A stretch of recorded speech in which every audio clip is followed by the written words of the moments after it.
Lindsey Graham is gay for Israel, and he does not try to hide it. He brags about caring more about an illegitimate terrorist state than the people of South Carolina. He brags that Netanyahu helped coach him up to convince Trump to go to war on behalf of the Epstein class. Lindsey Graham is very out about his love for Israel. But there is one thing he is not out about, but he does not do a good job covering it up. Now, do you, Lindsey? He doesn't do a good job covering anything up, it seems, which is why Lindsey Graham just got caught. In his nightmare scenario on camera, Lindsey Graham got caught. It's breaking the internet. He's being humiliated, and I can't wait to get into it all because there is so much I want to talk about in this video, not just humiliating and mocking Lindsey Graham, which of course on this show is one of our favorite things to do, but talking about why Republicans attack him during Donald Trump's war rather than raising maybe a question with the president. But it all begins with the big announcement that Lindsey just made, which I think perfectly encapsulates what is happening in Donald Trump's conflict that has gone out of control. Wind down the war. Lindsey Graham endorses Trump's Iran peace deal push. Senator Lindsey Graham endorsed Donald Trump's push for peace with Iran after a call on Monday morning,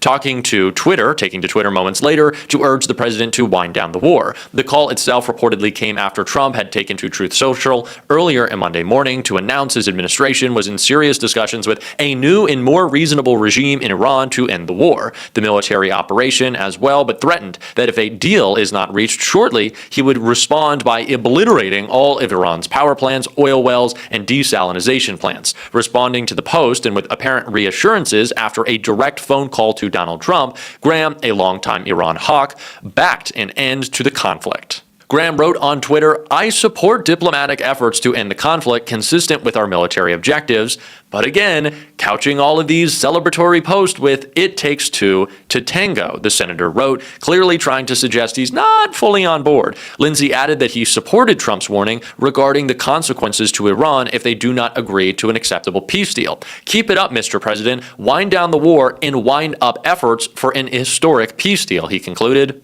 Since joint U.S.-Israeli strikes first took place against the Iranian regime on February 28th, the pro-interventionist Republican has been a major and vocal booster of Operation Epic Fury, calling for total regime change, urging allies to join the fight, and even demanding the seizure of Karg Island, Iran's main oil hub, which is interesting in the context of Trump's post. So why do I find this specifically from Lindsey Graham so interesting in the context of him getting caught on camera, which of course we're going to get into? Because Lindsey Graham has publicly bragged about being able to shape Donald Trump's mind, the mush, the pudding that it is. And so if Donald Trump wanted the markets to react as strongly as possible to him saying negotiations were going well, and asserting that he's in the driver's seat right now, because that's what Donald Trump wants to do. He wants to say negotiations aren't going well because Iran is responding, but because Iran is following his lead. Donald Trump can only make that picture so clear for the markets that he is lying to, obviously, in an effort to manipulate them, by getting Lindsey Graham involved, because people think Lindsey Graham has a lot of control over Donald Trump. So if Lindsey Graham's supporting the plan too, then Donald Trump really must be on board. But what Lindsey is doing is whatever Donald Trump wants, as he is obviously behind the scenes pushing him to further escalate this conflict, which is why Republicans are attacking him. Important before we get into how he got caught. Some of your colleagues have said that have expressed some reservations about Lindsey Graham being such a big part of these conversations. Yeah, so I think the Senate's going on recess, and I would say stay here and figure it out until DHS is funded, until we get everything else, save America, and.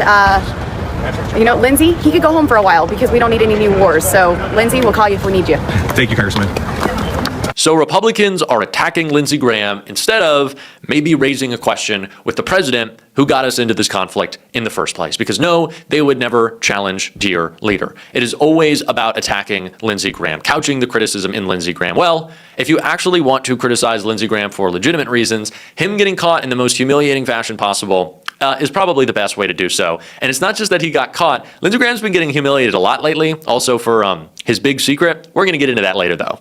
Bloodthirsty MAGA senator pauses warmongering to go to Disney. Congress's most bloodthirsty advocate for Donald Trump's war on Iran took a break from warmongering to hang out with Mickey Mouse. Republican Senator Lindsey Graham, a staunch proponent for the overseas military action not formally authorized by Congress, that began just over a month ago, was spotting decompressing at the Walt Disney World Resort in Orlando, Florida on Sunday, according to photos obtained by TMZ that we're going to look at in a little bit because Lindsey got caught on camera. The 70-year-old lawmaker, who has no children and has never been married, was seen eating breakfast at the Chef Mickey's restaurant at Disney Contemporary Resort on Sunday morning, the outlet reported. An eyewitness told the tabloid that Graham was seen talking to a young woman and a child at a table. One photo obtained by the outlet shows the hawkish lawmaker pouring himself a cup of coffee while an employee in a Minnie Mouse costume meets a family to his left, and another depicts the senator waiting in the buffet line. I was invited to a meeting in South Florida on Friday with Trump official Steve Witkoff to talk about the possibility of normalization between Saudi Arabia and Israel, the South Carolina senator told TMZ. I went to Orlando to meet friends. I'm already back in South Carolina. The GOP senator is not shy about his bloodthirsty stance on U.S.-Israeli offensive that began on February 28th, which so far has resulted in the deaths of nearly 2,000 people in Iran, as well as 13 American service members. On March 8th, Graham, who has long advocated for American intervention in Iran,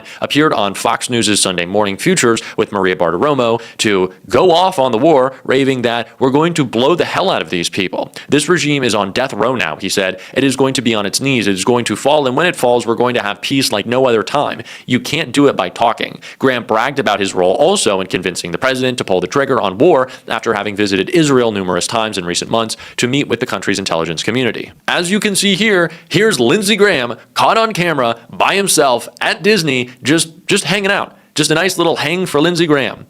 Here's more Lindsey Graham. You see Minnie. He's having a blast. It's a good time at Disney. And there he is. Once again, Lindsey Graham, childless, wifeless, boyfriendless, we don't know, hanging out at a Disney theme park. What a waste of our tax dollars, representation in the United States Senate, a humiliation for our country. But it did not just stop with Lindsey Graham getting caught on camera, a little Disney fun, while the Senate abandons TSA workers who aren't getting paid, partial shutdown that's crippling air travel. Nope, Lindsey Graham doesn't care. He cares about Israel, cares about going to Israel. That matters to Lindsey Graham.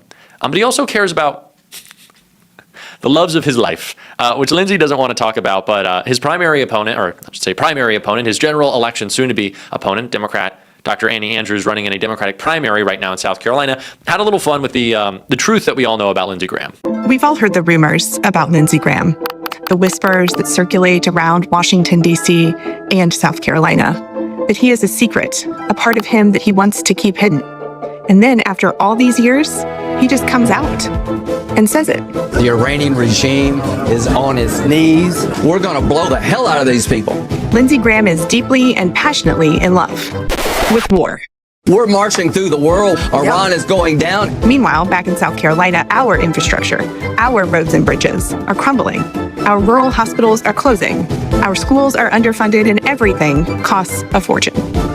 And while South Carolina's kids fall further behind, Lindsey Graham says this. I go back to South Carolina. I'm asking them to send their sons and daughters over to the Mideast. And I don't know if you're a history buff, but Lindsey has always been this way. I believe that Saddam Hussein is giving aid and comfort, training and assistance to al-Qaeda murderers, that he has weapons of mass destruction. He is lying when he says he doesn't. I'm Dr. Annie Andrews. I'll show up for you. I'll fight for you. And if you send me to the U.S. Senate, I'll focus on issues that actually affect us here in South Carolina. Lindsey Graham is gay for Israel. Lindsey Graham is also probably gay, and there's Jerry Seinfeld style. Nothing wrong with that. Always got to come back to the Seinfeld line. But Lindsey, how about you just come out? How about you just leave the Senate? How about you just enjoy some iced tea with whatever, boy toy Mossad will send you for your hard work and supporting the Israeli regime? How about you do that? How about you retire? How about you leave us alone? And maybe that would work out better for everybody. Is something that I can say because my criticism of Lindsey Graham comes from a truthful and honest place. Republicans, on the other hand, criticize Lindsey Graham because they are afraid to criticize Donald Trump. They will criticize Lindsey Graham as they infantilize the president, saying, oh, dear leader Trump he's been swayed by Lindsey. He's had his mind taken over. Lindsey Graham sent us to war. Lindsey Graham didn't send us to war because Lindsey Graham is in Congress, and Congress didn't authorize this war because it's an illegal war because Donald Trump is trying to use this military power to consolidate his authoritarian regime. And maybe if you were actually doing your job and cared about Article 1, you would respond to that. But of course they don't. They're criticizing Lindsey Graham because they don't want to criticize the president because they are weak and ineffective. And so when we do it, it's fun. It's a blast. It's a good time. When they do it, it is bullshit. It is because they won't say shit about dear leader. We also see this, unfortunately, on the Democratic side of the aisle, around these very same issues. Be weary of a Democrat who says that Benjamin Netanyahu is the only thing that we have to worry about. Aside from him, Israel, they're doing a great job. Oh, Israel's being held hostage by Netanyahu. Oh, poor Israel. No. Israelis support this war in Iran. Israelis support the genocide of the Palestinian people. Israelis support the Greater Israel Project, and they are happy to see Americans die for it. Whether it be in endless wars, whether it be because Congress right now wants to cut more health care to fund this endless war, and it's going to kill people. They're fine with that. It is a parasitic relationship. It must end. And anybody who is not talking about Israel like that and is just talking about Netanyahu is lying in the same way, very subtly with their omission, that Republicans who will call out Lindsey Graham, who will criticize him, but not Trump are. They're not actually talking about the system. They're not actually talking about the reality. Lindsey Graham is gay for Israel. We can say that. We should. We're going to keep calling him out on this show every single day. Lindsey, just come out of the closet. Jesus Christ. And if you want to support that, as always, you can hit that subscribe button, leave a like on this video. If you stuck around to the end, drop a blue heart in the comments.